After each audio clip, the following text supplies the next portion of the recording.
Halo sedulur sedayana, kumaha damang? Balik lagi nih jeung urang Mang Abut. Kali ini saya akan merangkum film lagi nih dengan judul Miracle in Cell Number 7.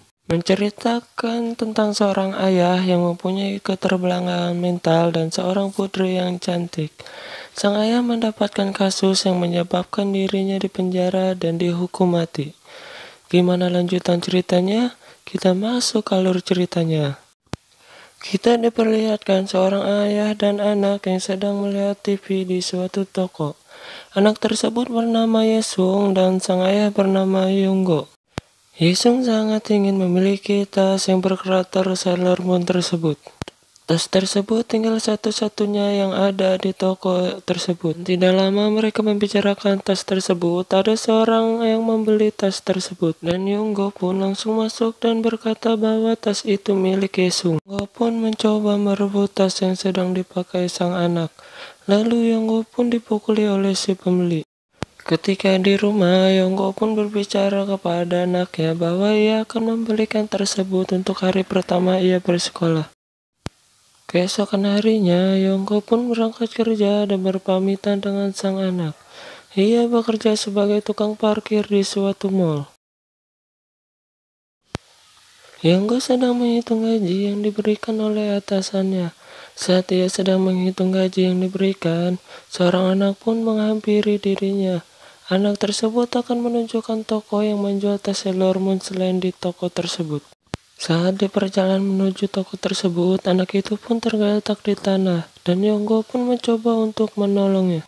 Saat Yonggo mencoba memberi napas buatan, ada seorang ibu-ibu lewat dan kaget melihat Yonggo sedang memberi napas buatan kepada anak tersebut. Saat Yonggo mencoba untuk meminta tolong kepada ibu-ibu tersebut, ibu-ibu itu pun lari sambil ketakutan. Shin beralih ke Yesung yang sedang menunggu sang ayah yang belum kunjung datang. Yonggo pun sedang berada di kantor polisi. Harinya, Yesung pun berinisiatif untuk mencari ayahnya yang tidak kunjung datang.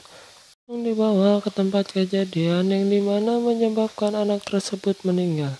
Yonggo pun disuruh melakukan reka adegan yang dimana ia melakukan hal tersebut. Yesung pun mencoba mencari ayahnya yang semalam tidak pulang ke rumah. Ia menuju ke tempat kemarin untuk mencari ayahnya.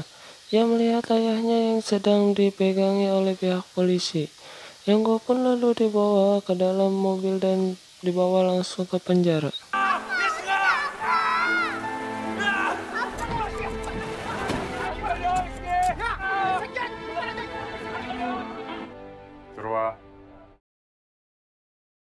Sampainya di penjara, ia mencoba untuk menelepon Yesung untuk mengabarkan keadaan dirinya. Ia pun lalu dipukuli oleh ketua sipir tersebut untuk menggunakan telepon yang akan digunakan. Yonggo pun langsung dibawa masuk ke dalam penjara. Di dalam penjara tersebut ada beberapa narapidana dan beberapa kasus masing-masing yang mereka miliki. Bongsik sebagai pencopet, Junho kasus penipuan, Manbeon kasus perzinahan, Leader sebagai penyelundup, Kakek Seo sebagai penipuan. Lalu Yonggo pun memperkenalkan diri dari ia lahir hingga dewasa hingga saat ini. Ia memperkenalkan semua keluarganya dan ia menceritakan kisah hidup dia dan keluarganya.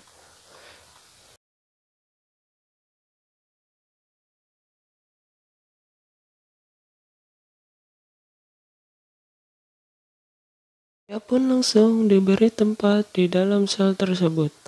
Lalu ketua leader di sana pun menyuruh membacakan kasus yang Yonggo lakukan.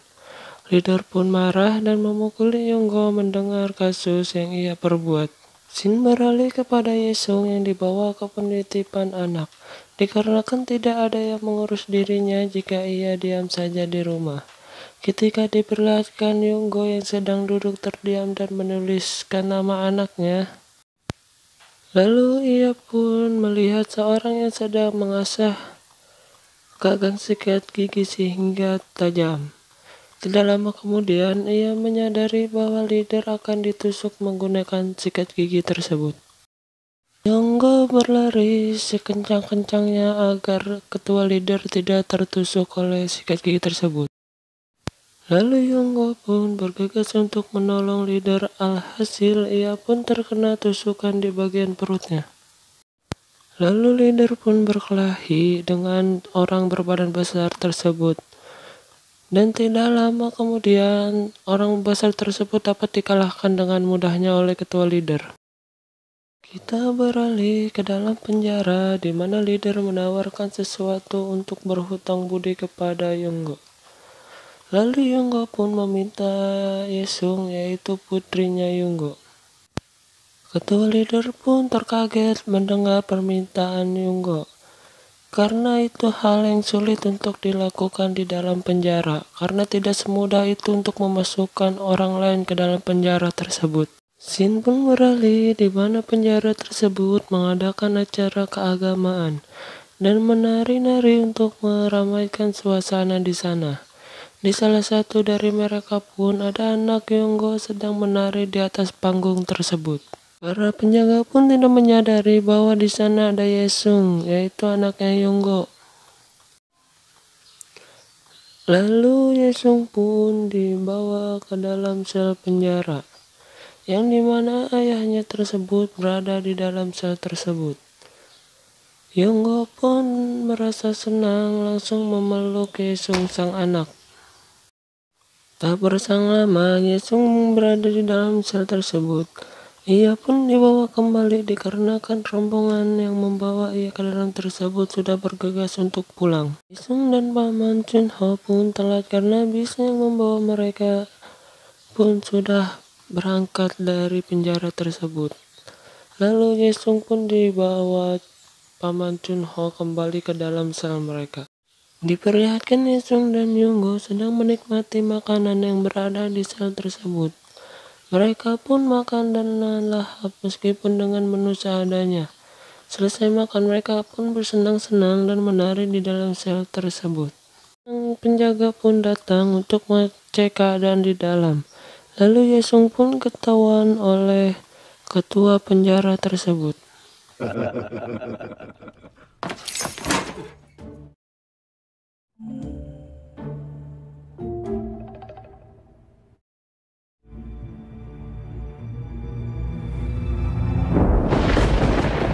Lalu Yonggo pun dibawa oleh kepala penjara tersebut dan memindahkan Yonggo ke tempat hukuman karena sudah melakukan penyelundupan seorang anak ke dalam sel mereka.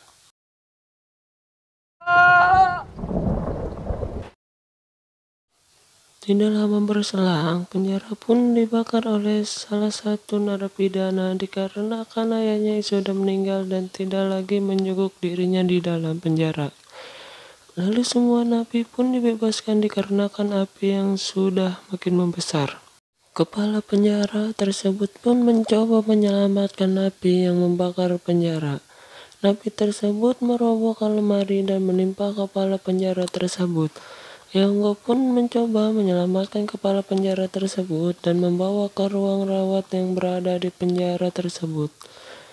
Tidak berselang lama, kepala penjara tersebut pun tersadar dan menanyakan kepada dokter yang berada di sana apa yang membawa dia kemari. Lalu dokter tersebut pun memberitahu dan membuka ruang sebelah bahwa yang menyelamatkan dirinya yaitu Yonggo.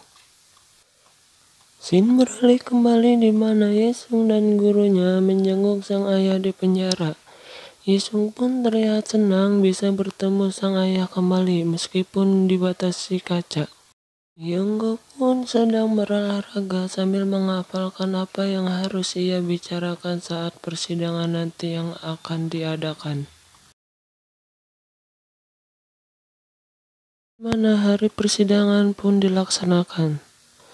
Lalu ia berbohong kepada sang hakim agar Yesung bisa selamat. Lalu hakim pun memutuskan bahwa Yonggo mendapatkan hukuman mati atas apa yang ia perbuat.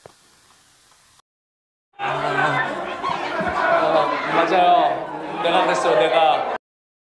나 때문에 죽었어요. 미안합니다. Setelah hakim memutuskan bahwa Yunggo mendapatkan hukuman mati, kawan-kawan Yunggo pun berinisiatif untuk menyelamatkannya dengan membuat balon udara agar bisa lolos dari penjara tersebut.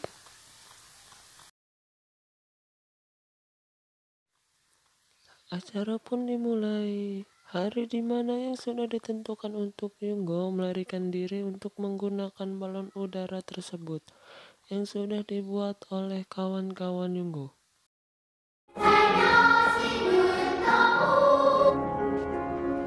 Pak, Ayo balik!